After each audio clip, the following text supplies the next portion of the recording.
না, ঠিক করে খেতে হবে, ঠিক করে খাও, ঠিক করে ধরো, খাও, ধরো, হ্যাঁ খাও। ওকে আমি একটু শিখিয়ে দিই, তুমি ধরবে এরম ভাবে, এরম করে ধরবে, নাও, একটা থাকবে এইখানে লক হবে, আর একটা এরম ধরা হবে, নাও ধরো, চলো, ইউ ক্যান ডু ইট।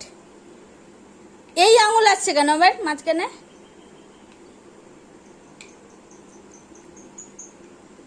ইয়ে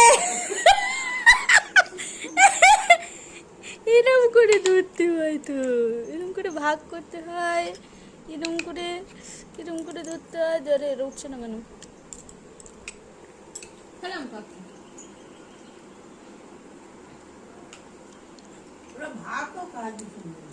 আমিও তো সব খাই।